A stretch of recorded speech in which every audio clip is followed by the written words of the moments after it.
ولو أن أهل القرى آمنوا واتقوا لفتحنا عليهم بركات من السماء والأرض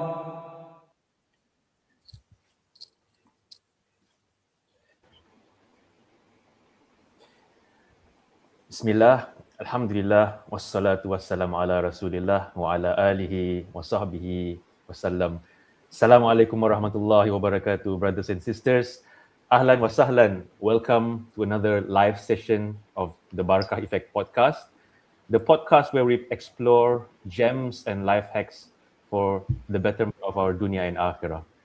And I guess you all have been wondering, we've been away for quite some time, what have we been up to all this time? Just to let you know, we're still around and we've been working in the background. So we've been recording episodes, interviewing special guests, and so watch this space for upcoming news from us. So it's the three of us today, Brother Abdul Aziz, Brother Amir, and myself, Brother Reza. How are you brothers doing? Alhamdulillah. Inshallah. Couldn't be better as well. And always nice to be with all of you during weekends. Yeah, mashallah. I think it's the 10th day of Ramadan, right? If I'm not mistaken. We are That's right. Yeah. About 1/3 of Ramadan already. Time flies so fast, huh? And we're approaching the halfway of the Ramadan, and mashallah. I think how's the Ramadan so far, brothers? Alhamdulillah, I think this year has been alhamdulillah, from Allah's mercy. The weather has been not too challenging. Yeah, it's a lot more rain cloudy compared to the previous year. So it's easy for the kids. It's been raining where you are now. A bit. It is raining, but not too bad. Just those nice rains that lowers the temperature, soothing the body. Yeah, mashallah. So alhamdulillah, so just to let you know that we have been working in the background, as I mentioned, but as we do every Ramadan for the past few years now, we've been having a special Ramadan session, Treasures of Quran. And similarly as Ramadan, we could not let the opportunity pass us by, because we've been first and foremost enjoying and benefiting from this series for ourselves. At the same time, we hope that everyone also gains benefit from the series. And this year is no different. We'll also be having the series Treasures of the Quran, whereby we will have a reflection of some portion or a surah from the Quran every week, Saturdays and Sundays, around this time, 11 a.m. By the brothers. So do tune in, inshallah, and hope you also gain benefit from the series. And today we'll start a very interesting surah, whereby the theme is called "The Journey for Inner Clarity." So that title itself is very intriguing for myself. And the surah today will be reflecting on by Brother Amir. So it's actually Surah Ash-Shams, is it, Brother Amir? Indeed, that's right. Surah Ash-Shams, the 91st surah. The 91st surah, mashallah. So without further ado, Brother Amir, please let us begin on the reflection on the surah, mashallah. Barakallahu feek. Alhamdulillah bil alamin. Wassalatu wassalamu ala Rasulullah sallallahu alaihi wasallam. Rabbi shrah li sadri wa yassir li amri. Wahlul 'uqdatam min lisani yafqahu qawli. Barakallahu fiikum to everyone, our viewers and fellow panelists. So we are so privileged, we're so honored to continue this tradition this year, and having it to kickstart the series gives an extra privilege for myself. And it's all by chance. We had a spinning wheel, and from that spinning wheel, my name pops up first. So God Allah, I got to start it first. Yeah? Alhamdulillah. You got lucky. I got lucky, alhamdulillah.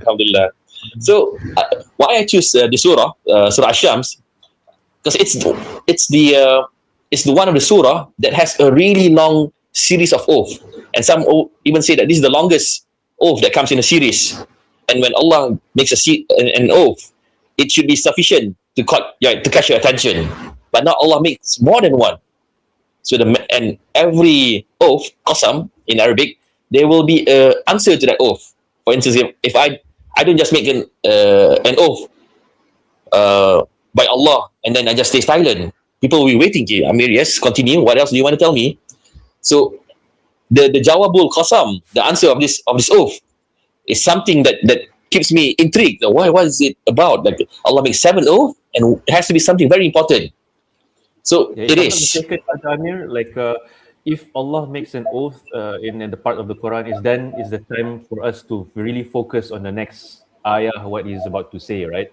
And in this surah, That's there's right. exactly seven preceding oaths before the next ayah, right? So, It's like the oaths are also based on His creation, the greatness of His creation, and His majesty, right? So it's not a light, let's say, matter when we talk about the oaths that Allah made in the Quran. So meaning that it's very important, and as Brother Amir mentioned, like, is to focus on the next ayah, what is Allah wants to say.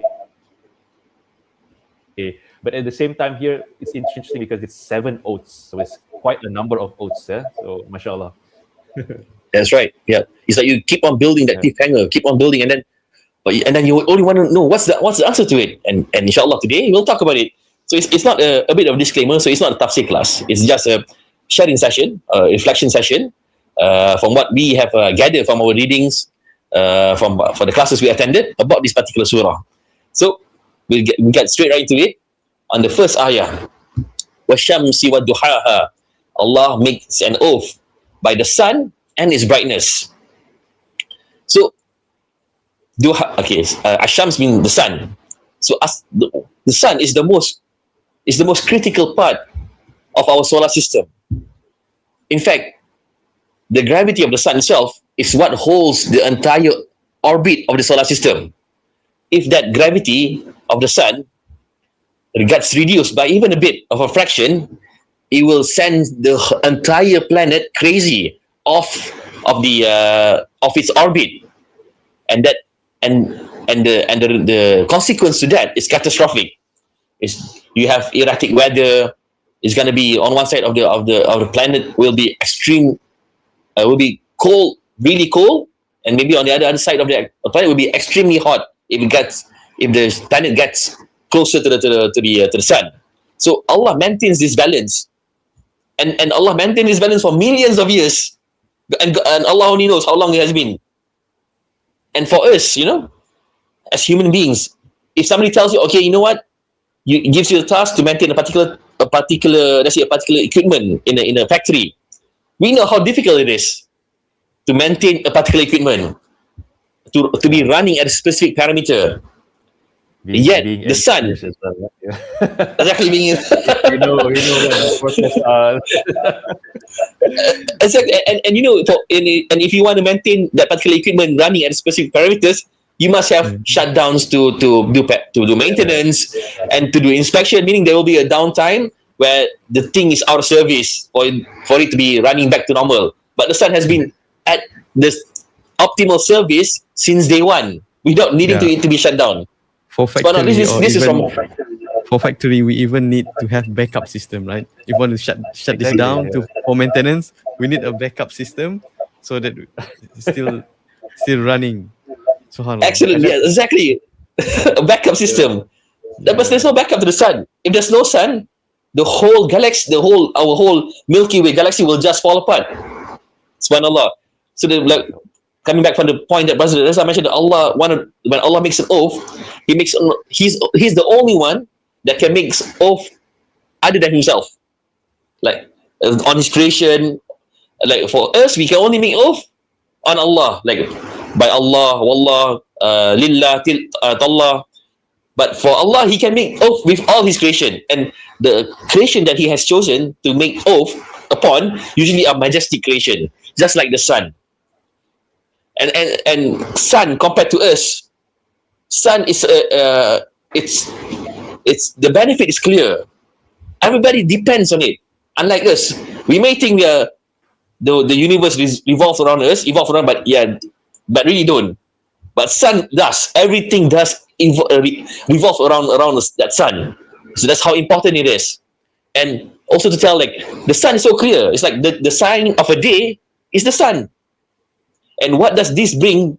This ayah bring is like, because later on Allah will after Allah emphasize a particular point, yeah, Allah will bring an example of a ummah who rejected the sign.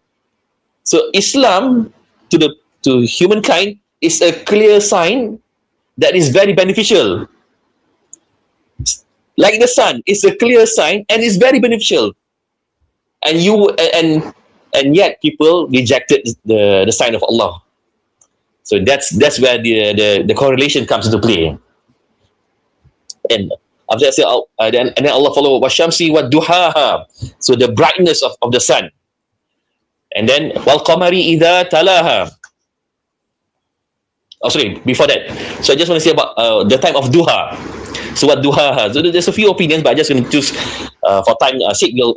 I'll get one opinion. So duha talks about the time where it's usually the shuruk time until zawal, until the sun is straight up in the sky, right? Maybe 7 minutes before zuhur.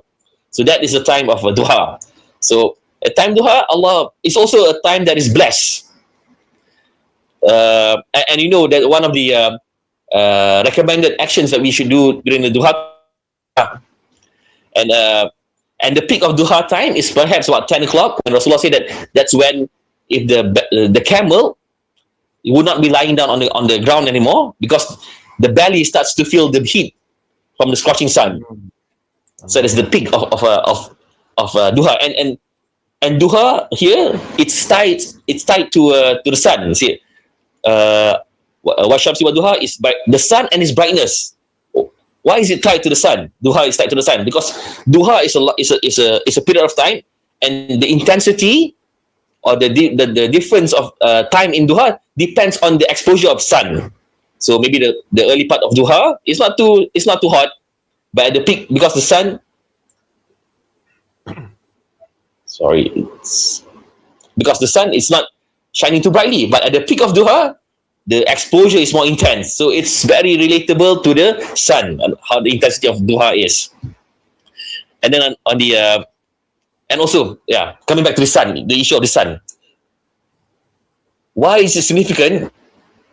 Is Prophet Ibrahim, when he was having a debate by Namrud, Prophet Ibrahim uses the example of the sun to prove him wrong. Namrud said that he's a god.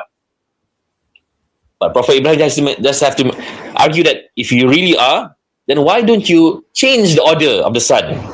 Instead of it rising from the east, you make it rise from the west. And Namrud couldn't do that. So this is an example, like also coming up from the next 7 ayah, talks about because some people argue in the Quran, then there are no ayah that addresses atheism. But that's wrong.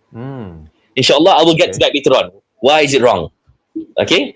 So on the second ayah, Allah said, wal qamari idha talaha, and the moon as it follows it. Okay, why does it say it follows it? Follow the sun. There's a very interesting opinion by Qatada. Qatada say that the moon follows the sun, and it follows direct, and the moon will directly follow the sun on the first day of the lunar month calendar. So, is that so? When do we actually? Sorry. Is that so? If you look, how is this so? Okay. Yeah, we just did it. Yeah. We just did it 10 days before, where we tried to look for the hilal, the sight of the moon, right? When was the first time we looked for the sight of the moon? Was the moment the sun set. The moment the sun set, that's where we immediately try to sight for the moon. And that happens only on the first day of the month, or the lunar, because as the month progresses, the moon will appear slightly later after the sun is set. I see. Okay. Only on the, So on the that's the first day, mashallah, that's a very just interesting. follow-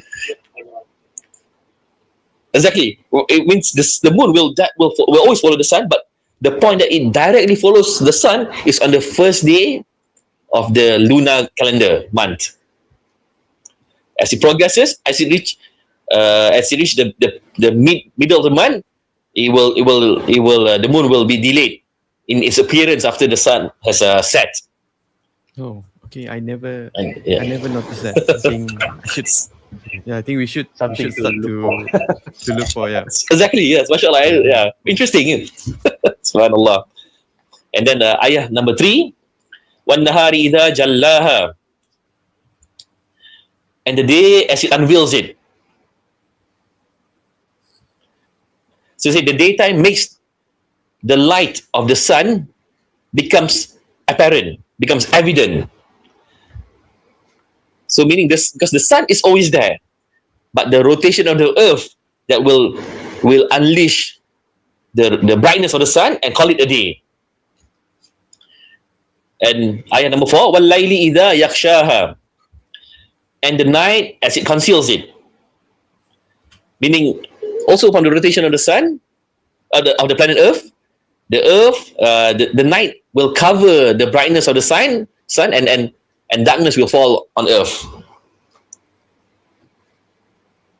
And ayah number 5, وَالسَّمَاءِ وَمَا بَنَاهَا, and by heavens and the one who builds it. Okay, this one, I'll probably read 5 and 6, yeah? وَالْأَرْضِ وَمَا طَحَاهَا, and the earth and the one who spread it. In these two ayah, there is a word wama. Wow mean alif, yeah? So that it brings, from the linguistic point of view, that they bring an additional benefit. So like say, the first ayah, the ayat number 5, and by heavens and the one who builds it. So that's one way of, from the word wama, it becomes and, the word and, and the one who, so it talks about the object and the one who makes the object, which is Allah, by heaven, and the one who builds it. Okay, another explanation, another meaning of this word wama. So the first one was the talking by the Salaf. The second opinion, wama, is by the linguists. They say that it means on not the one who makes, who's making it, who does it, but on the process. So for instance, it becomes like, and by heaven and the building of it. So it speaks about the majestic of how the heaven, the skies are being built. So Ibn Kathir, he combines these two opinion. So Ibn Kathir say, so the meaning of this ayah is that, and by heaven and the one who makes it and the process of making it. And ayat number 6 is, and by the earth and the one who spread it and the spreading of it. So it gives one more level of majestic to the object. So the skies, right? For the sky, it's itself is amazing. The scholars say it's the biggest creation that the naked eye can see. Is the sky. And the sky is so vast, is so wide, yet Allah didn't need pillars to build it, and there's no cracks to it. So the creation of sky is impressive, yet it becomes more impressive when you see the turning of day and the sky gets lit up with different colors. Sometimes you see pink, red, yellow, orange. Sometimes you see the northern light, the green light in the North Pole. Because that whole process is amazing by itself. Same goes to Earth.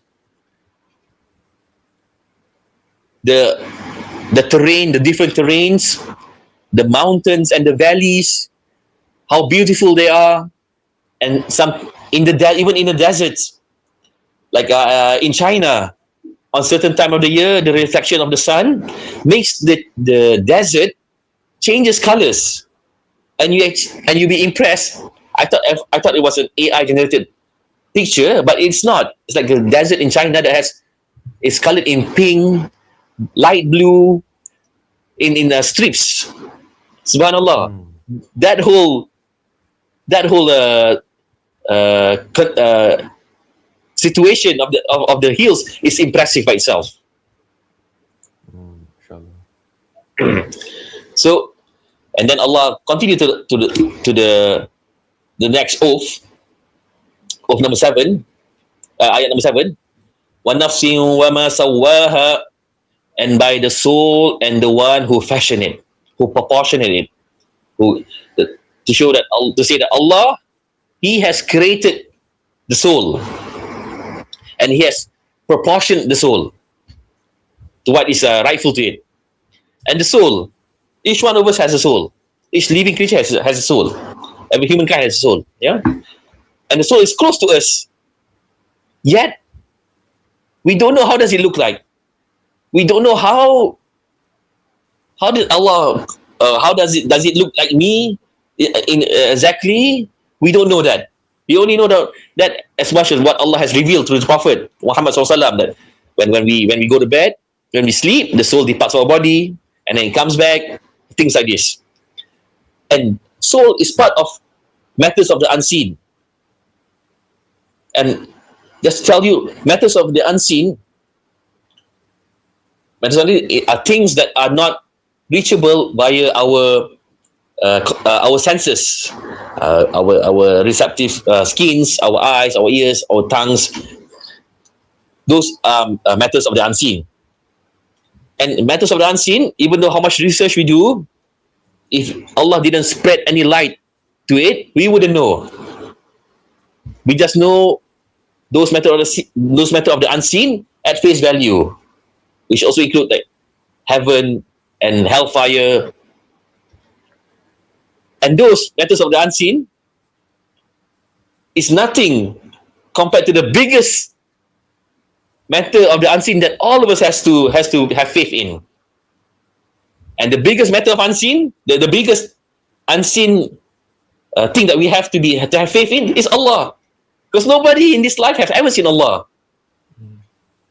And yet, how we know Allah? We know Allah through revelations only. We can try to think, but we'll never reach there. We will never know the true hakikat of Allah, only through what Allah has revealed. So, this should bring us a level of humility, that when Allah tells about Himself, we accept it, and then we believe in it without further elaborating and asking how it is, or changing it to something else, or making comparison to it. Because in this example, even the soul close to us, we can't define the soul unless what Allah has revealed through Prophet Muhammad Sallallahu Alaihi Wasallam. So that's ayat number 7. Yeah, that's a very interesting point, Brother Amir, because so far Allah talks about all different types of His creation, the sun, the moon, the alternating between the day and the night, the soul, and basically the creation of Allah, whereby we feel that we have known so much about all these technological advancements, all this research being done, but actually even when it comes to the soul, we know very little about it, almost next to nothing about it. We can only know, as you mentioned, just little things that Allah decide to reveal to us, but I think in reality it barely touched the tip of the iceberg, so it's a good reflection in the sense that when we talk about the matters unseen, especially in the Quran as well, we take it as what Allah mentions to us without necessarily asking too much or getting in too deep. And as Muslims, our principle is to submit and believe and submit, because of we see all this greatness of Allah in His creation, and essentially it sort of humbles us. Yeah, so like for example, the case of the sun, right? You mentioned the distance of the sun to the earth relative is just the perfect perfect distance. Any closer or any further, as you can see, even in our world, like in certain places in the North Pole or in the equator, there are slight varying differences in terms of the distance, but then we experience extreme heat or extreme coldness, right? And that's just because there's just a matter of very small differences between the areas of the earth. So in that we can already see that it's also But amazing in the that's sense that very. it's perfect. Yeah. It's like the margin of error is so small, and it's so easy for something to go offset. Yet it didn't enter that margin of error zone for millions of years. So it has to be someone who's controlling it. You cannot just leave it to chance. Thanks, Brother Rizal, for bringing this up. I mentioned just now to talk about to answer one of the false understanding, misunderstanding. Let's say that the Quran doesn't actually addresses points against atheism.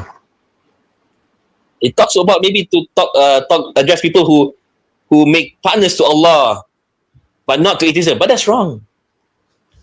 This point, ayat number 7, Allah said that Allah proportioned the soul, right?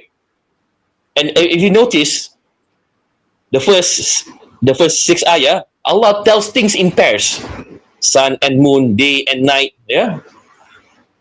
And Allah tells one of it comes after the other. There's a sequence. So these are elements of design. This is not natural random selection. These are elements of design, and this is what atheism. This is what evolution theory is going against, and what atheism holds on to. So Quran talks about this, and especially in the final juz 30, many surah talks about this. The element of design that Allah has in His creation, whether it's in the impact, in the aspect of cause and effect, whether it's in a binary, in the universe comes in a binary version, or in pairs, whether it talks about primal cause. So all that are in the Quran. So it's okay. We understand some people maybe they want to argue atheism using other methods, scientific methods. That's fine. But to say that there's nothing in the Quran that's able to hold any argument against atheism, I think that's blatant wrong. Yeah. And then for ayah number 8, فَأَلْهَمَهَا فُجُورَهَا وَتَقْوَاهَا, then with the knowledge of right and wrong, inspired it. So alhamaha, it comes from the word ilham. So ilham is like it's knowledge that Allah gives to us without needing any learning, training processes, without having to have experience. Allah give you that knowledge. It's like your intrinsic understanding, your instinct. So this is what people call fitrah. So like so that like for instance, like so what he says that as human beings, Allah has installed like a software that allows us to act in certain ways. That's what sometimes people call universal human values, and this is something that's baffling atheism. Like if there's no creator, why does this instinct is the same for every single one of us for thousands of years since the history of mankind, and without any variation? And if you have variation, it has to be forcefully disturbed by an external party. So like the hadith, Rasulullah said that how you in a hadith arba'in, Imam Nawawi put this hadith as well. Say like how do you know? Rasulullah said, how do you know something is bad? So bad makes you feel unease. You're not easy with doing something bad. So and this instinct is also is proof of instinct. It's the fitrah among the fitrah that Allah instilled upon all humankind, besides knowing besides the physical fitrah, like When you're hungry, you need to eat. A baby sucking the milk of their mother. It's also the easy digestion of the concept of God. Okay, you guys can prove this. You can prove this as well. To teach a child that there is a God is much easier than to teach a child that there is no God and everything happened magically like by itself. It's much harder for that. So they have a basic, let's say, instinct that basic disposition, let's say, basic human disposition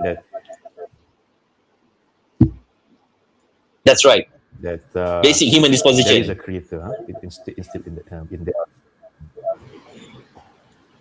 But then comes another So question. that basically what a lot of the different ideologies in the world are now. It's basically a process of unlearning or learning about things that becomes actually quite difficult to grasp as well. So the process of unlearning this basic disposition, if I may say that. Yeah. Yeah. Sorry, And why they have to unlearn is I think like Rasulullah mentioned from different hadiths, like when a baby is born upon fitrah, but the parents, shaitan, the community itself disrupt that fitrah, shove it under the baby's learning to say something that is different from what is intrinsically inside each one of us. Assalamualaikum. Sorry, just a quick. Waalaikumsalam warahmatullahi wabarakatuh. Hayyakallah. Sorry, quick one. I mean, just a setting on your audios. I think whenever either one of us speak, is it going through your speaker? Because it's echoing back. So the listeners is a bit. Audio. I see. Okay. So I'll let everyone finish before I speak. I think that's it. No. It's okay. It's just your setting. Make sure the audio comes up to your headphones and not to your speaker. Is it coming out to your speaker or to your headphones? It's coming out from the audio is coming out from I'm listening from my ear set. Okay, because every time we speak, it seems to be coming out again. But it's okay. I think now it's slightly better. No, yeah, I can see every time I speak, it's coming out. Just be mindful of that setting. Okay, I'm not too sure how to actually unset this. Okay, it's okay. We'll sort it out, inshallah. Maybe just to avoid the listeners' disruption, whenever somebody else speak, maybe we can just mute for a while, then you can unmute again. Okay, yeah, sorry. Okay. Continue. Got it. Yeah. Hey, thanks. Just a side note about this values thing. Interesting you said about universal values. So within the past 10-15 years, we ourselves can see how some portions of the world try to reshape moral values. We've seen that, right? So we've seen how they try to say certain things which we know is wrong, but they are trying to put up movement after movement and say that this is right and this is the way to go. And if you don't like this, you are something phobic, right? If you know, you know lah. You know what I mean? But over the years, people are actually going back against that. So actually, they are fighting that ilham of that what the surah is referring to. And actually, at the end of the day, no matter how hard you try to push it back, you always come back to the fitrah of the values that you already know what is correct. So even like, for example, basic things like lying. So today we see in even the global stage, there's a lot of lies that are being propagated, right? And people know it's wrong, and they start to normalize it. But at the same time, there are people who, hey, wait a minute, just because you're a world leader or you have this stage, it doesn't make it correct. So they know it's to be wrong, and they know that that's not something they ascribe to, and it's not some like these are human values that Allah inspired us, and this is a sign of Allah's creation that Allah has put in all of the human beings. They don't need to go to a lecture. They don't need to go to learn tafsir. It's in them already. Mashallah. Barakallahu fiik. Indeed, yeah. Okay, then rise the question, yeah. If fitrah is instilled in all of us and we are able to distinguish right and wrong, then what is the need of prophet and scripture?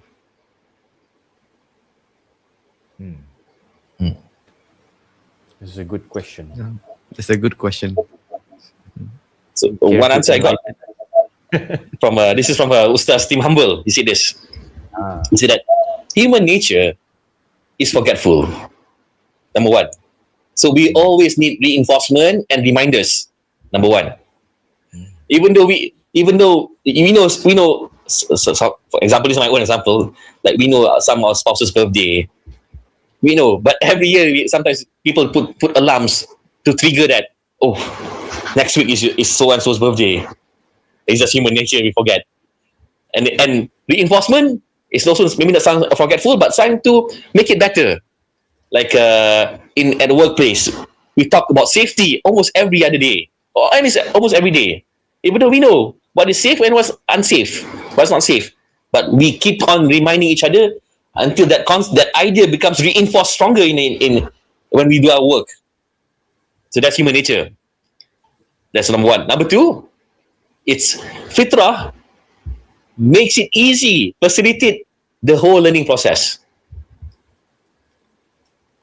But it doesn't grow the knowledge. You still need to learn it. But the fitrah makes it easy for you to accept it. It's just like you go for a class, right? If you're dragging your feet to attend lectures in our university back then, I'm sure you're not going to digest a lot of information. But if you come to the lecture hall fresh, you took outside Ramadan, you took breakfast, yeah. Maybe you had a bit of jogging in the morning. You're fresh. When you enter the hall, you're ready to absorb all the knowledge. You condition yourself. So fitrah helps to condition a person's body to easily accept the truth. But you still have to go to class. That's the point, right? But so you gotta go to class. That's right. Yeah. And sit for all those difficult tests. Breakfast by itself, it doesn't give you the knowledge. To take the analogy. The prep time itself is not the one that gives you the strength. Mashallah. Okay. Interestingly, sorry. Fitrah as well, Amir, if I may add as well, because I mean, fitrah, we have that natural disposition, and then the knowledge coming from the knowledge that was taught by the Prophet Sallallahu Alaihi Wasallam, it aligns very well with our fitrah, and as a result, that's why when with the process of gaining the knowledge and practicing it, it gives a lot of inner peace to our soul, because it is in tune or aligned with our fitrah and very well. So that's why we hear about people, when they practice, when they get closer to Allah, they say that they feel a certain peace in their hearts, in their minds, in their body. This is because the fitrah aligns so well with the things that the Prophet ﷺ taught us to do, and essentially get closer to Allah. And essentially that is what we were created for, right? To worship Allah. And therefore, when all of this align, that gives us that inner peace, because we have that natural disposition of fitrah, of knowing that Allah created us actually internally or intrinsically. That's right. That's right, Brother Faisal. Barakallahu fikum. Okay, but there's interestingly, that's not the fitrah. It's not the only tafsir of this ayah. So there's an alternative. So number one is because human nature is forgetful. Number two is that fitrah makes it easy and facilitates, but it doesn't make it grow. Is there some more to it? And the one is a reinforcement. Meaning say? What was it? But there's more to, like, the human nature is forgetful and always need reminders. So reminders gives reminder and also reinforce the particular fundamentals. Yeah. So the second point, like you mentioned, it facilitates, it conditions the self, each of us to accept, to grow, to accept more knowledge of the truth. Okay. And the third one was, what was that? Reinforcement. Sorry, that is from Ustaz Steve Humble. So it's just two lah. Did I hear Two, there was a third one? that's true. Oh, two. Yeah, Okay. there's only two. Yeah. Okay. Okay. On the meaning of this ayah, there's also an additional meaning to this, like the Mufassirun brought. Instead of the first meanings talks about fitrah, it also tells us about that takdir of Allah. That Allah, like this ayah number 7, tells that Allah has destined the people of paradise and the people of hellfire from this ayah. And we'll probably see a bit more later on when we talk about ayat number 9 and 10, why they include this as well in one of the meaning of the tafsir. So ayat number 9, okay. So this is the second part of the theme of the surah. The first we talk about all the oath, the cosmic oath, the majestic oath, yeah. So we started this session saying that what intrigues a lot of people is the consecutive 7 oath that Allah made to highlight a particular point. But what is that point? So this is the point. Ayat number 9 and ayat number 10. Qad aflaha man zakkaha wa qad khaba man dassaha. So falah, the successful. So what does falah means? Is to be able to achieve your goal and to be safe from your fear. So that's Allah create is the clickbait to get our attention, how to be the winners, the successful people, the people who gets what they want and gets safe from what they fear of. Yeah. And for this case, what we want is paradise, and what we fear is hellfire. Na'udzubillah min zalik.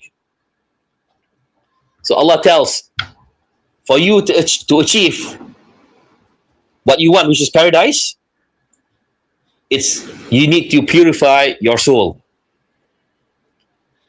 And if failure to do so, is you will be destined for doom. But that's all. Wallahi, these 2 ayah, when you go through the lectures of tafsir, I think it's a whole lecture by itself, maybe 2 or 3 series. But I try to cram it in short. Yeah. Okay. Interestingly, when say qad aflaha and say man zakkaha, the one who purifies it. So who purifies this? So there's two answers to this.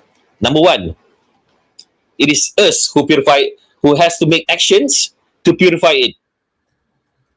And number 2, is Allah who ultimately purifies your soul.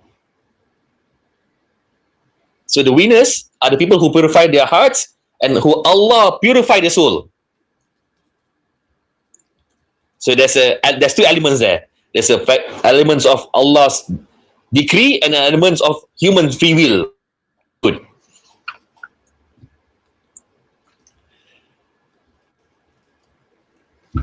And that tells us the ultimate treasure that all of us have is a good heart.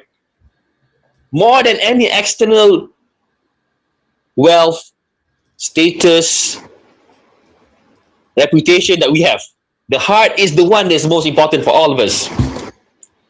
Because Allah mentioned that Allah never look at your external attributes, but Allah looks at your deeds and heart. And Prophet Ibrahim also make a dua, says that, oh Allah, do not condemn me on the day of judgment, on the day that wealth and children won't be beneficial, except for those who meet Allah with a pure heart, qalbun salim. So this ayah tells us what is the most important thing for all of us is the heart. More important than whatever we have externally. The internal bit is the most important. And just to throw in a spanner here, so this ayah tells us we have to take action to purify our soul, right? In Surah An-Najm, Allah mentioned, "Fala tuzakku anfusakum." Do not purify your soul. How does that contradict? Yourself. Do not purify yourself. How does that contradict? So if I may give it a guess, correct. You can give the right answer after this if I'm wrong. In Surah An-Najm is you ascribe that purity for yourself, meaning you claim it for yourself. That's what Allah that's what Allah warns you from. But in this surah, in Surah Ash-Shams, is for you the effort of the attempt of trying to purify it, that is what is successful. 100%. Exactly that. Oh. Yeah. MashaAllah. Yeah. Don't claim that you have a purified heart. Especially people who claim that they are purified, they are people of Jannah. Those are the most dangerous people. Yeah. So I think there's an important point here. So when it comes to purification of the heart, purification of the soul, I think it's a subject that people have written books, a lot of subjects, the courses they teach us on this, right? The important emphasis is the effort, not the result. Result come from Allah. Whether we have a purified heart or not, we don't know. That is all in Allah. But what's in our hands is to put in the effort to do it. So even if you are somebody who's committing sins, the idea is to put in the effort to purify it along the way.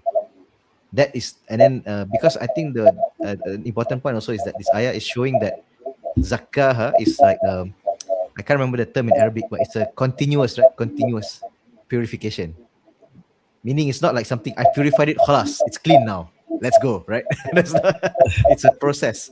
It's a continuous cleanliness. So while you're making it, you will make mistakes along the way. The point is you keep trying, and that's the effort that's in your control, right? I don't know. And that concept, we understand it in real life, right? Like if you have, let's say you have 10 maids, 20 servants for your parents at home, you still need to do periodic cleaning. You don't have, they don't come in, clean your house on day one and expect it to be squeaky clean, shiny for the rest of the year. They will need to come back maybe a week after. Same like your heart. It needs a lot of housekeeping. It needs a spring cleaning. It needs rejuvenation. All these things. And coming back to that, don't claim that you're a purified person. It doesn't mean that you cannot say I'm a Muslim, I'm a mu'min, inshallah. It doesn't mean that, yeah. But what does it mean? Say that I'm a people of Jannah. You can't say that. I'm a person of taqwa. Like you cannot. I'm a person of exactly. I'm a person of taqwa. Don't say that. Yeah. Right. Meaning that you are saying that you have reached that destination rather than you are trying to reach that destination. That's right. Yeah. You can't make claims that you have a special status with Allah, because those things needs to be backed by revelation, and we don't have that. Inshallah. And we say when it comes to purifying our soul, it involves two big tasks. Like it involves cleaning the soul and to grow the soul. So you clean the soul from sin by making repentance. This is inshallah. And you grow your soul by amal saleh. So it's almost similar like the definition of taqwa, right? By let's say taqwa, it's you do something for the sake of Allah with the light from Allah, and then you abstain yourself from something that Allah prohibited for the sake of Allah with the light of Allah. It's almost similar. It has to be balanced between doing amal saleh and keeping away from sins. It's like I would say like controlling your nafs, your soul. It's like if somebody gives you a car that has a bad wheel, it always goes to the left. So you just have to, it's a bad alignment on the tire. So you have to always steer the car so that you avoid danger and then you stay on the right track. So it's like that. So nafs is like it will always pull you to shubhat, to shahwat. So you have to get that consciousness to steer off all those dangers and stay focused on the right track. Yeah, actually, Amir, we have an interesting comment from our listeners regarding the word zakah.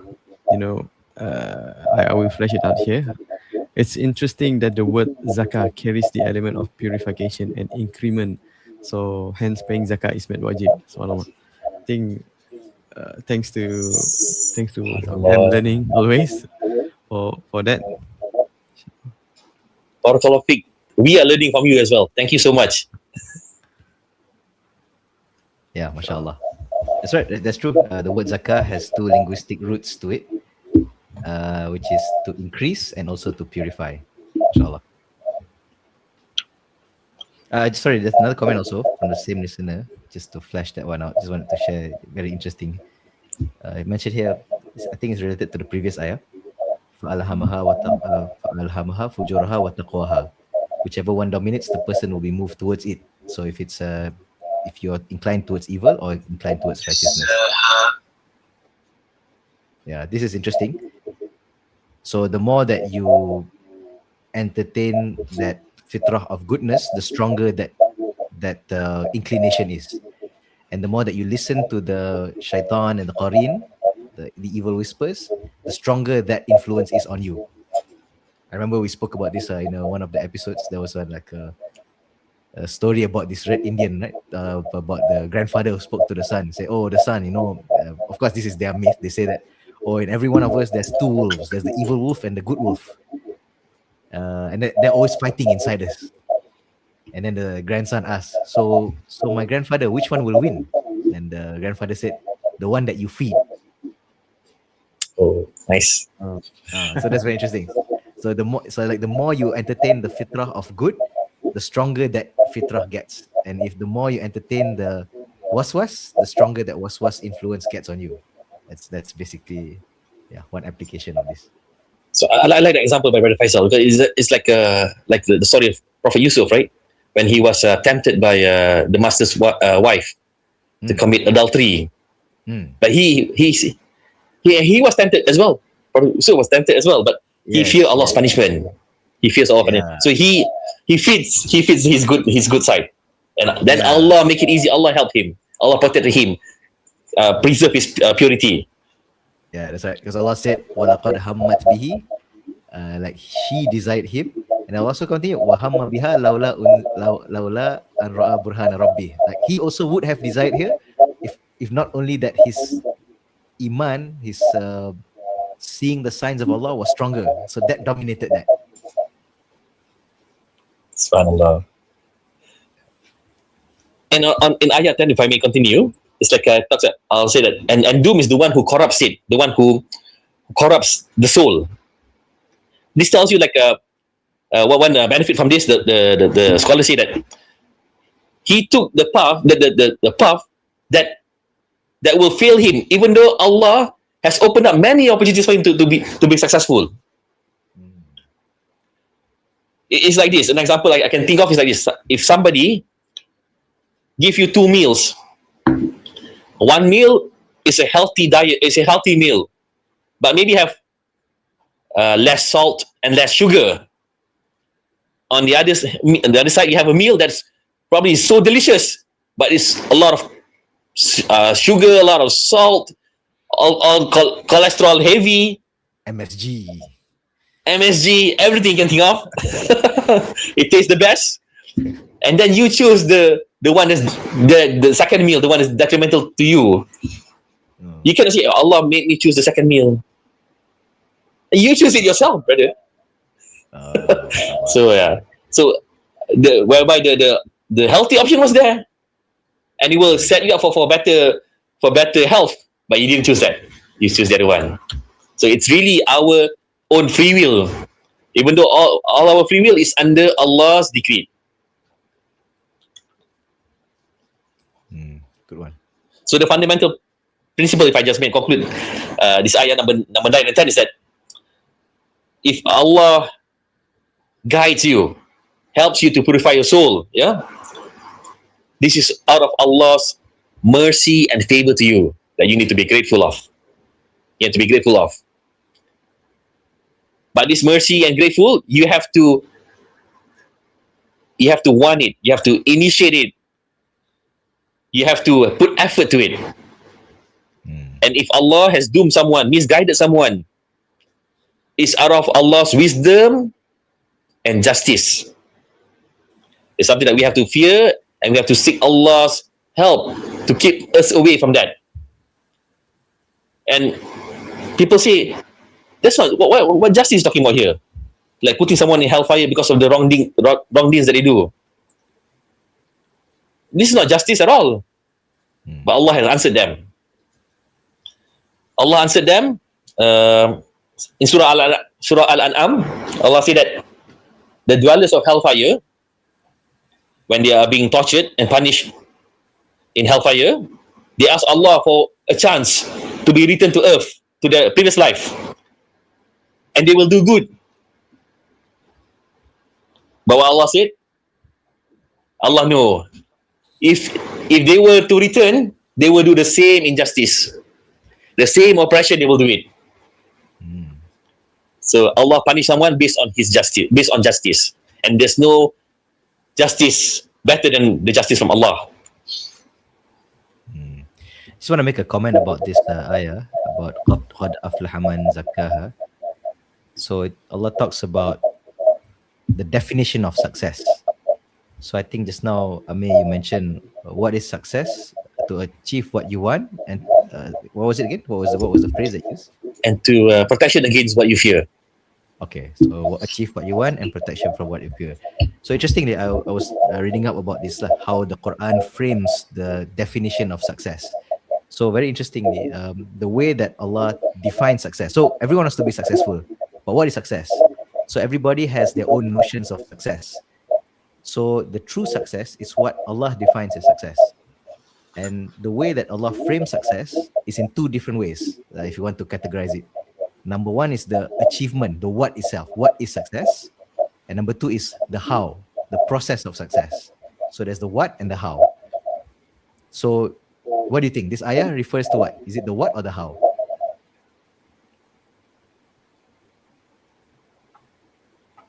The how. The how. That's right. How to learn. So yeah, so you'll see a lot of this. So hopefully this can benefit the listeners when you read Quran throughout this Ramadan, mashallah. So when you hear the word la'allakum tuflihun, so that you may achieve success, or qad aflaha, you have a few of these different kind of phrases, right? So you try to see, okay, what is Allah describing here? Is it something that I should do? This is the identity of a successful person. This is what I want to embody as the habits. Or is it the end goal? So let's talk about the end goal. So an example of this is like in Surah Al-Imran, ayat 185, where Allah says, فَمَنْ زُحْزِهَ عَنِ النَّارِ وَأُدْخِلَ الْجَنَّةَ فَقَدْ فَازَ. Whoever is saved from the hellfire and enters Jannah, he has achieved the success. That is the what, that is the goal, that is the achievement. But how to get there? There are lots of it. So I like, for example, I found a few different aspects of how this is. So like, for example, having taqwa is a means of success. Obeying the Quran and Sunnah, right? وَمَنْ يُطِعِ اللَّهَ وَرَسُولَهُ. Whoever obeys Allah and the Messenger, he has achieved a great success. That is the how. So I just wanted to mention all these things so that when you read the Quran, that shapes your mind that, okay, this is the identity of success that I want to try and embody. It's either that, or this is the success of the real achievement that I should be striving for. And in this case, it's the process of success. It's the effort of always trying to purify my heart, purify my soul. Inshallah. Maybe I can throw in just a bit some tips on how to purify the heart. Yeah. So this is from few people. So I try to put 6 because trying to purify the heart is something difficult. Ibn Qayyim said that to purify the soul is much harder than to purify the body. So top on the list on how to the easiest way to purify the soul is to learn and practice Tawheed. To have, so that your heart will have dependency on Allah. You hope in Allah. You have ibadah only for Allah. So that's the number one, top on the list, how to purify yourself. Number 2, make dua to Allah all the time. And in specific, when Rasulullah, when he recited this ayah, when we talk about the ayat number 10, ayat number 9 and 10, so Rasul always make this dua. Allahumma ati nafsi taqwaha wa zakkiha anta khairun man zakkaha. So Allah always made Rasulullah always made the dua, seeking Allah's help, guidance to purify his heart. Number 3 is to spend time in the Quran, to read, to learn, to contemplate, and to practice what is teaching. That's number 3. Number 4, always follow the steps of beloved Prophet. Number 5, I think always talk about is to watch what you see, what you hear, and what you eat, because that fills the vessel in your heart. So eating too much makes you lazy, and you don't want to. You get a bit lazy in doing ibadah. Seeing and hearing is the door to your heart. So make sure you filter from any filth from entering your heart, from what you see and what you hear. And also, two of the doors of heart disease is shahwat and shubhat. Shahwat is your desire, your lust, and shubhat is the doubt that someone has. So shahwat, the easiest tip is that to practice to have fear of Allah, because shahwat is always associated with maksiat. So have fear in Allah, have muraqabah that Allah is always near you. Have zuhud in dunya. I mean, not wanting more than things, not wanting things that will not benefit you in the hereafter, because some zuhud leads to jealousy. So zuhud on dunya means you wouldn't go within your means. You wouldn't go overboard in trying to achieve those worldly things, whether in wealth, in status. You wouldn't go overboard. So have zuhud in dunya. And number 3, fill up your time with amal soleh. So those are 3 things against shahwat, and against shubhat, 2 things: to learn and to have good friends. So those are quick tips on how to. Of course, there are more to it, but this is just a quick tip on how to purify your heart. Okay, so that is the second theme of the surah. If I go to the final theme, anybody wants to give any comment or add some points to it?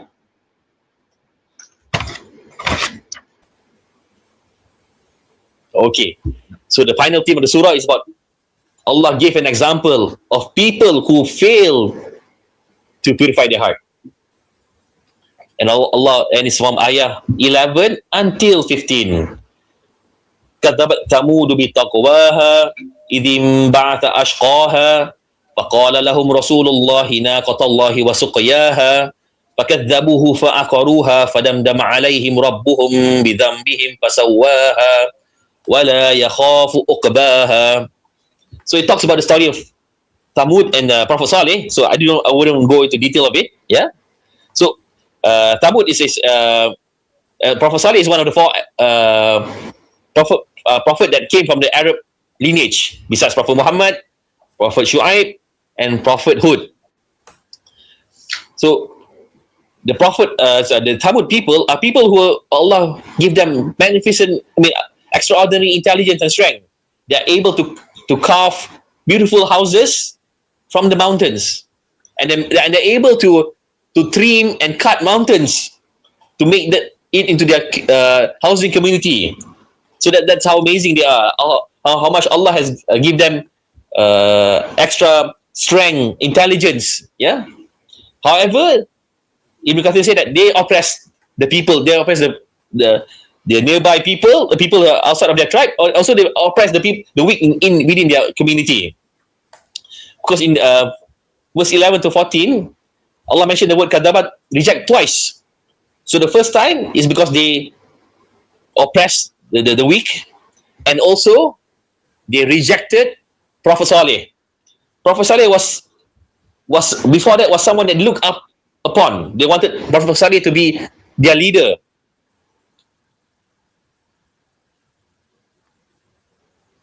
However, when Prophet Saleh started to preach Tawheed, they rejected him. They isolated him, and they hurled abuses against him. To a point, they actually challenged Prophet Saleh. And if what you say is true, then I challenge you to bring forward a camel from these rocks. And not just any camel, it's a camel that has to be big, a female camel that's pregnant, and it has to be white, fair, white in color.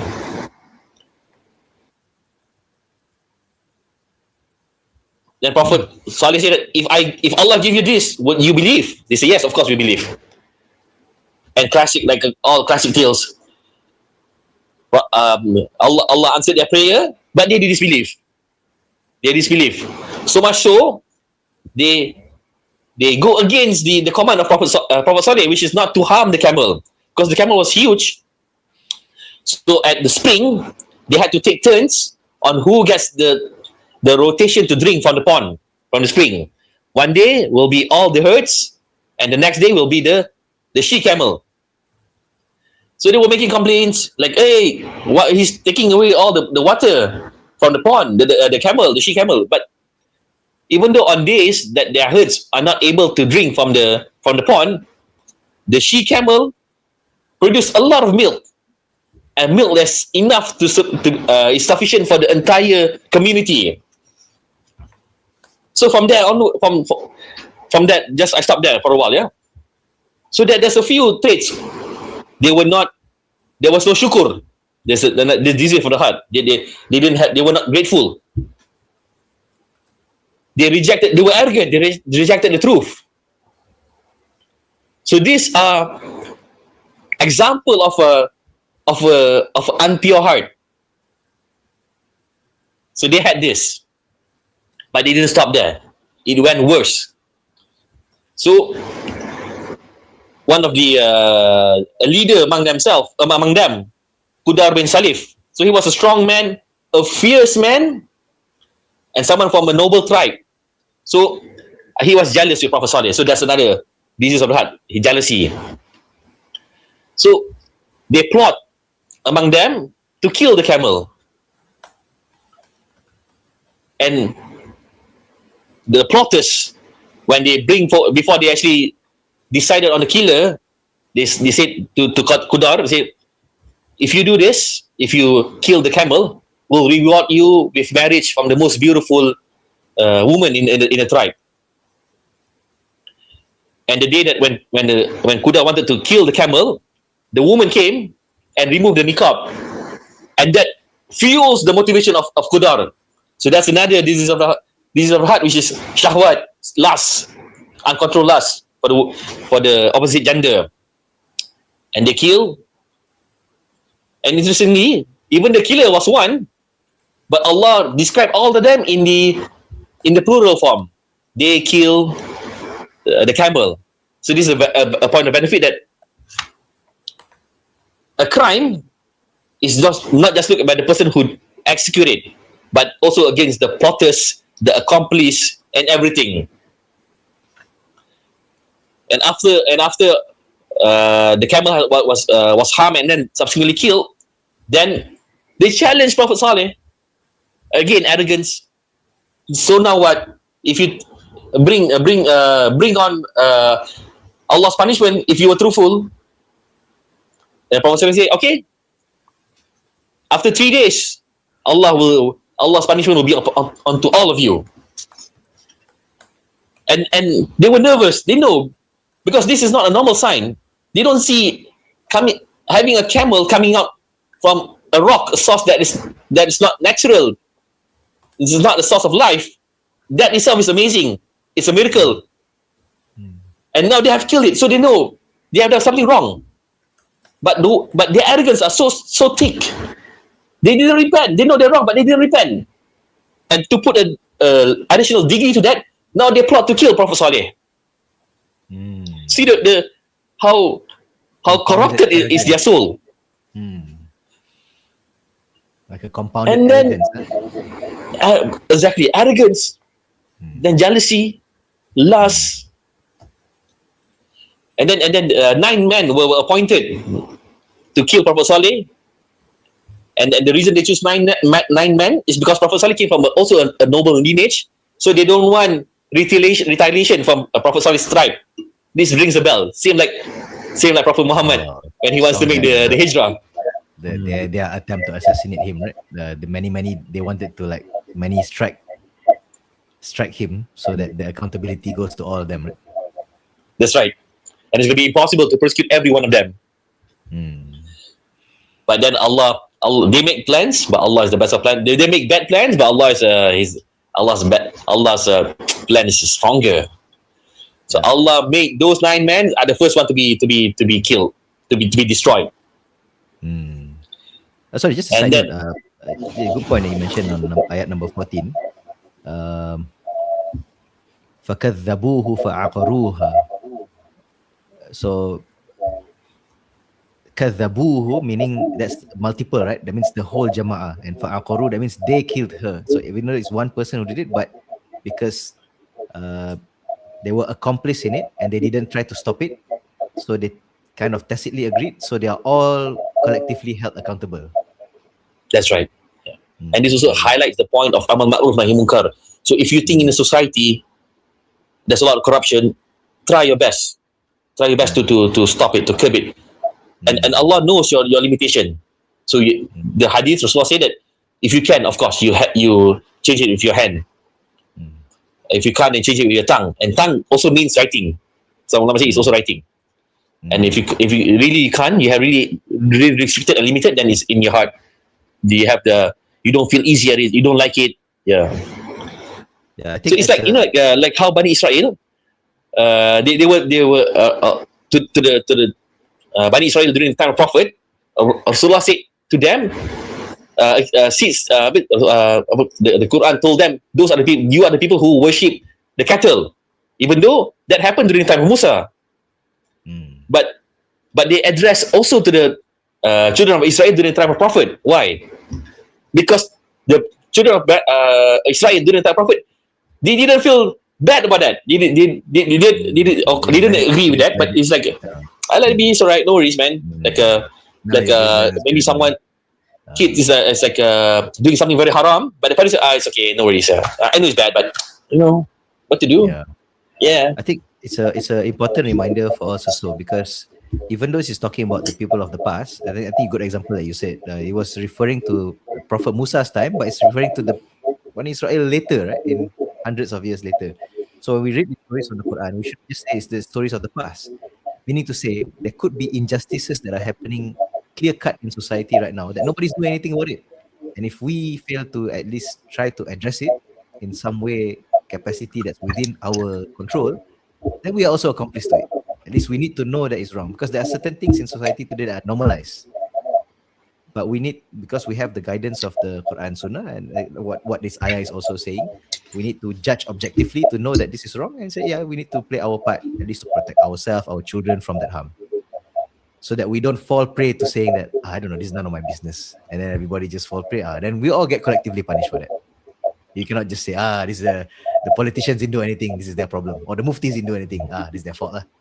So I think this ayah is a reminder for all of us to take accountability. Yeah, sometimes when collective punishment comes from Allah, sometimes everybody gets it. Even the believer will get it as well.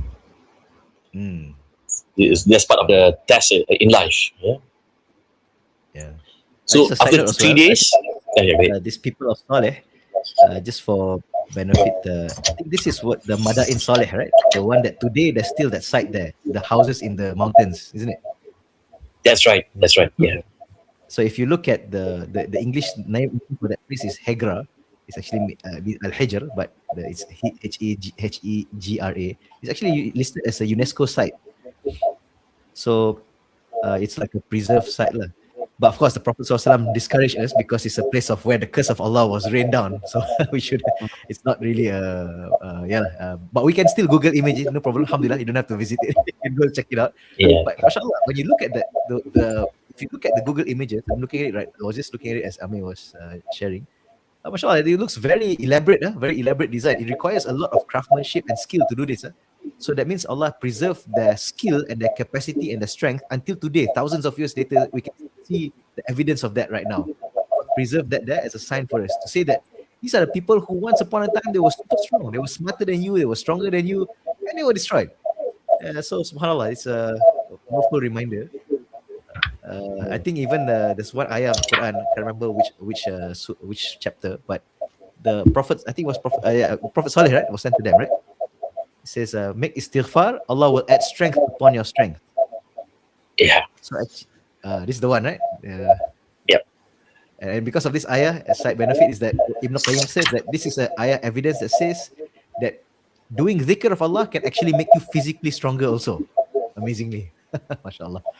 And also, and actually there's one point about that. Sins actually make you lower in status. Because so they had the strength, the capacity, the capability, but they made sins. Allah condemned them. But if they had take heed of Prophet Salih's advice, Allah will make them grow, make them stronger. Because Amal Salih makes you grow, increase your status. Maybe starting with Allah, but later on, people will like you as well. Yeah, mashallah. I like this point. We can take a general lesson from this. Whatever risk, blessings that Allah give you, including strength is a form of risk that Allah give you, right? If you have the right intention and you use it in the way that's good, it will amplify that. The honor that Allah will give, the barakah upon it, it will be better. But if you fail to utilize it in a way that's pleasing to Allah, it will become a source of humiliation for you. So one of the example that's always in my mind is Abu Jahl. Before Islam, he was known as Abul Hakam, father of wisdom. He's a smart guy. He's an intelligent guy.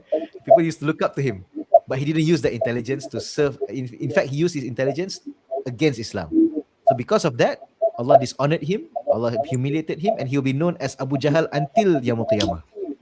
But actually, when he was alive, he was a smart guy, but he did not use his intelligence. And the same way, Thamud did not use He was also the go-to guy for wisdom, right? He was the go-to guy. If somebody needed advice or just words of wisdom, people go to him. So he was the sheikh at the time. Yeah, subhanallah. Indeed. So yeah, this lesson is an important reminder for all of us. Don't be deceived by what you see of strength or wealth or status.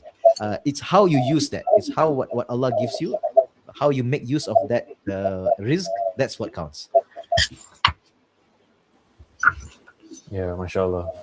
And also, just to recount this story about the people of Thamud, it's very interesting to see that the sites that they were living in now, it's still preserved to this day, and it's actually a really big lesson for us that, you know, these people were at the peak of their civilization. You can see the same about Fir'aun, the many different tyrants in the past. At that point of time, there were people who reached like a peak of whatever it is at the point of time, right? So, and that sort of contributed, I think, a lot to their arrogance and basically to reject the signs of Allah. And Allah preserves these sites to this day to make it as a lesson for us that no matter how well you do in life, no matter how you think you are the best or you are reaching the highest technological advancements, as similar to what our, let's say, civilization is now with all the technologies and whatnot, right? We tend to see people becoming more arrogant, and then we see a lot of people like, you know, the atheists and whatnot, different ideologies in that sense, to say that, oh, we are now greater than what we are. And so it's a big lesson here to see people of the past, they thought they were all that, and basically Allah destroyed them with one single swift destruction. And this is a big lesson. And actually, this site exists in Saudi Arabia, right, at this time. And you can see that in Google this place. Yeah, and I guess it's made as a touristic area now. But there was also a warning that we should not go there. But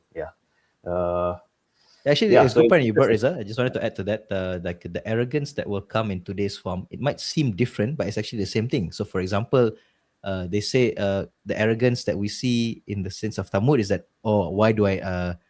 Is that they are the source of strength, right? So they had the arrogance. But today, the arrogance might come in a different way. It's worded like this: why do I need God? Why do I need religion? It's the same thing, right?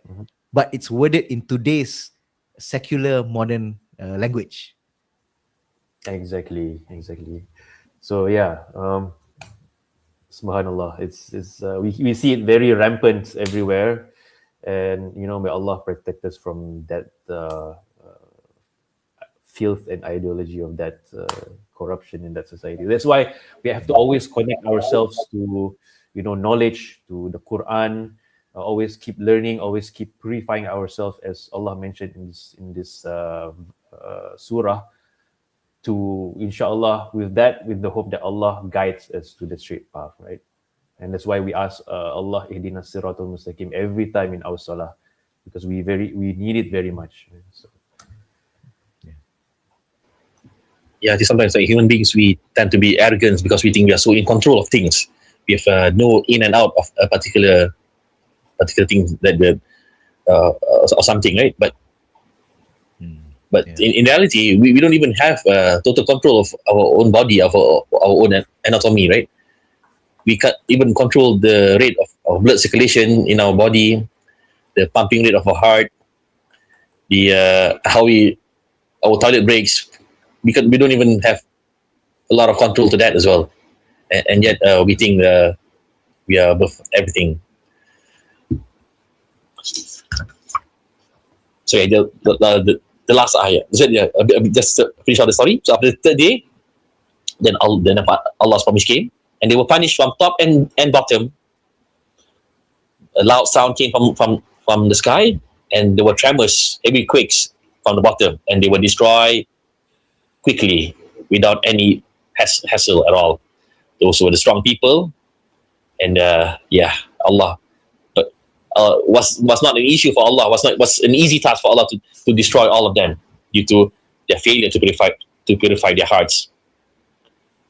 And then the last ayah, wala yakhafu uqbaha, is and he does not fear the consequence thereof. So there's few tafsir to this. Number one, the most common one is Allah. He doesn't fear any of the actions that he has done.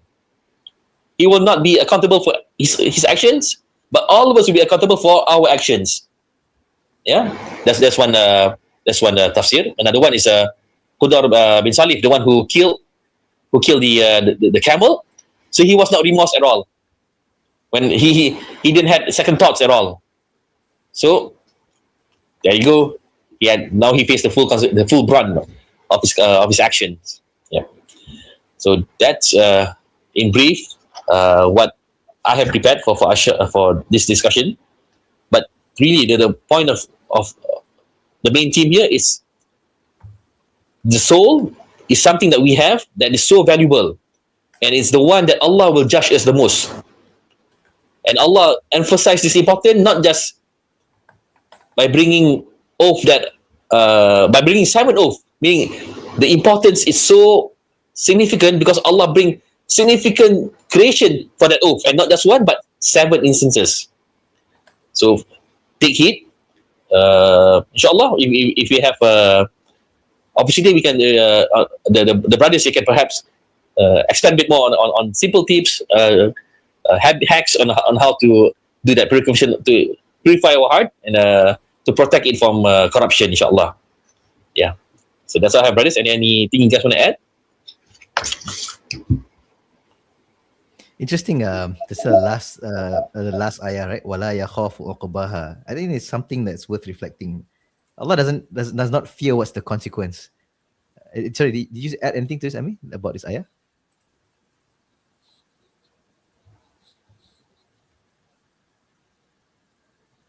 Oh, you're muted. You didn't. That's not. Did you say anything about this? Okay, yeah, just something to side note, because whenever a certain expertise goes away, you always feel like, oh, what a waste, sayangnya, like you feel like, oh, that's precious, right? So in a way, like the skill of being able to carve buildings and all these architecture in the mountains, that's never really been replicated, right? Have you guys noticed that? Like this is the one and only place, like it's quite unique in that sense. Yes. So and you have to imagine at that time, right? How they did it is not by any machinery. It's very intricate carvings by hand. Like there's not much technology available at that. And at the same time, it's a feat of human. It's like engineering marvel, like a civil engineering. Yeah. I heard that the cut and the carving is so precise that there is no match until today. Yeah, I mean, if you actually Google it today, it will look like you would the first impression, like this is like AI image, it's very symmetrical. It looks really like quite amazing, And so you see, like from a worldly perspective, right? Whenever you have a set of expertise, and then let's say that group of people die or they pass away or they resign from the organization, you'll say, oh, what a big loss, like because that knowledge is not retained, not replicated. anyway, we see that now, right? That this skill is not replicated. But so when Allah brings complete total destruction upon the people of Thamud, that might be something that crossed the human mind. Like, oh, that expertise is gone. So you know what this ayah tells you? Allah doesn't care. Exactly. Like all of this is meaningless in the sight of Allah. So I think, okay, maybe there are some people who don't like that the UNESCO make it like that, like tourism spot and so on. Maybe we can take it a different way. Maybe we take from a Muslim perspective, from the Quranic perspective, we take it away. This is one of the signs that Allah preserved to as a warning sign on what happens. That the people of this kind of expertise and strength, this is what happened to befall upon them. Just like how Allah, I think there's another one, right? That Allah that they preserved the like one of the mummies, is it? The pharaohs. Yeah, Like they say that is yeah. Today we will preserve you for the lesson of future generations. Something. There's a ayah in the Quran. I can't recall where it is now. So there's an ayah of the Quran. So which, as Muslims, we shouldn't take it as a marvel. It's like, wow, Egyptian technology of preservation. Like that's not the point. The point is like this is a cautionary tale for us. This is what can happen to us, and Allah preserve it to us as a constant reminder for us. So we will see the same thing. We will Google image the same thing, but the way we interpret and the way we take lessons from that will be different. Yeah. So it's interesting, because that last ayah normally not many people comment about that, right? But actually, there's a powerful reflection when you compare to our attitude of like fearing the loss of something. Because for us, when you look at that, let's say marvel of, let's say, engineering or architecture, it crossed our minds that we cannot replicate that, and basically this is amazing to us. But when Allah said that He does not care of all of that, it shows that the world also, there was a hadith as well. It mentioned that the world is meaningless to Allah actually. So in that sense, this is a very important and scary reminder for us that people who think they're all that, and then they just basically out of arrogance they rejected the signs of Allah, and it's actually a big lesson to us that that's what we don't want to be. Those are the people that we don't want to be, right? So mashallah, the sights are amazing to behold, but in that as well, it should be a very scary lesson, because we are here for a very short time in this world only, right? We are here to basically live our short lives, and we should take all of the lessons that we can see around us as a important reminder, especially when Allah describes it in the Quran with such great detail, with the reasonings, what happened there.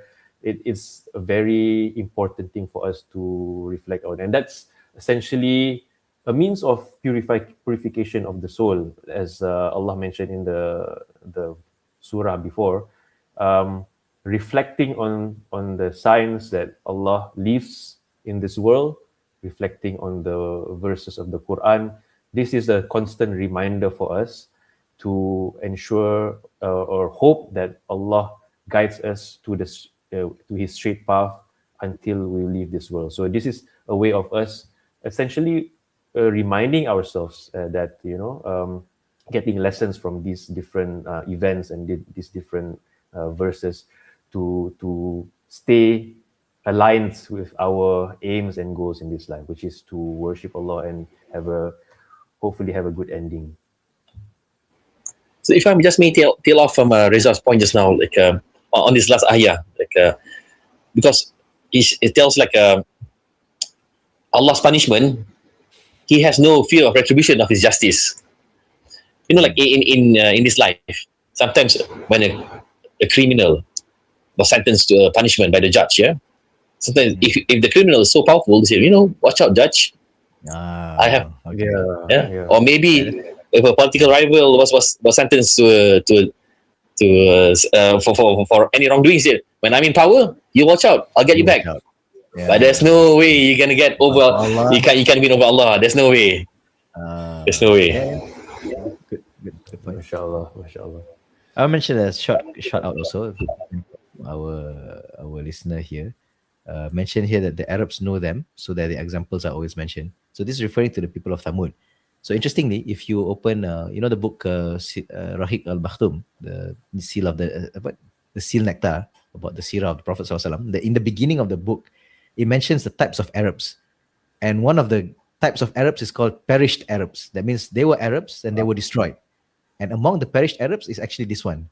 So actually, Arabs, even though these people of Thamud, they no longer existed during the time of Rasulullah ﷺ, but the people at the time knew about their existence. So there's one interesting hadith, there's one interesting narration where somebody tried to rebuke Rasulullah ﷺ. Rasulullah ﷺ just keep quiet, he didn't respond. And then so he was like attack. And then after he's finished, then Rasulullah ﷺ, okay, are you finished? And then he says yes. And then he recited from Surah Fussilat.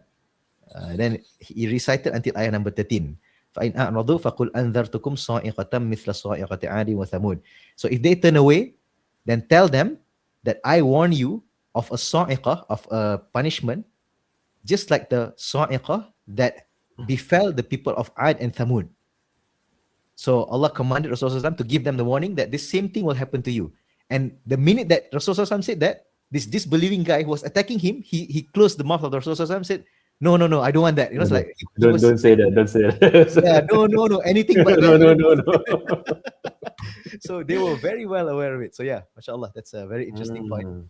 So it was well within their, like, in their minds, like, oh, okay, this is a serious aspect of history. Yeah, there's a lot of Juz Amma Surah mentioned about Ad and Samud, right? Yeah, it's always these two together, right? Ad and Thamud usually. Yeah. They're always together. Yeah. MashaAllah. All right. So I think any other points by the brothers? Otherwise, MashaAllah, brother Amir. Sorry, I just a side note as well.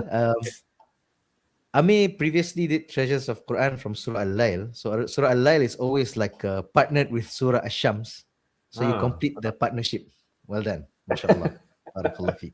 Right? MashaAllah. Thank you. Yeah, thanks for noticing that. Yeah, that's one of the reasons as well. One of the reasons. So closing the door. Okay. And then interestingly, Shami did Surah Al-Duha. So we're closing up the loops now. The sequence is getting complete. MashaAllah. Interesting also, a bit about a benefit about Quran. There are some mufassirin who did this pairing of surah. You guys heard it? Like there's always like surah always comes in pairs. Like, Baqarah Al-Imran, Shams in Al-Layl, something like that. They always like have pairs. Al-Duha, Al-Inshirah. So yeah, you've completed one pair. Congratulations, mashallah. Alhamdulillah, mashallah. Barakallah fikum. Mashallah, it was a beautiful reflection of a short and concise surah, which is very heavy with lessons if we all reflect on it. So, mashallah, jazakallah khairan, brother Amir, for the reminders today, for the reflections on the surah, and do join us, inshallah, in tomorrow and coming weeks, as well as we each member of the Barakah Effect team reflect on a surah that has some impact on them as well. So tell us, Reza, who's sharing tomorrow? Who's sharing what tomorrow? Tomorrow, I believe this is can you remind us, brother Faisal? Can you respin the wheel? So the one who requests to respin, that's the one going to share, inshallah. MashaAllah. So brother Aziz. Yeah, that's right. So brother Aziz, what's up for tomorrow? What's cooking for tomorrow? Give a sneak peek. Cooking or cooked? Today's Gen Z, they say cooked means different, right? It's cooking. Let him cook. Inshallah, we will I think we will discuss about Surah At-Takathur. At-Takathur. Okay, mashallah. Another very short but very powerful surah, mashallah. Yeah. So we look forward to listening to the reflection tomorrow, brother Aziz. So do join us at the same time tomorrow at 11 a.m. for a continuation of the series, the Gems in Ramadan. And we leave you today, and we hope to see you again tomorrow. Subhanakallahumma wa bihamdik wa asyhadu an la ilaha illa anta astaghfiruka wa atubu ilaik. Assalamualaikum warahmatullahi wabarakatuh. Waalaikumsalam.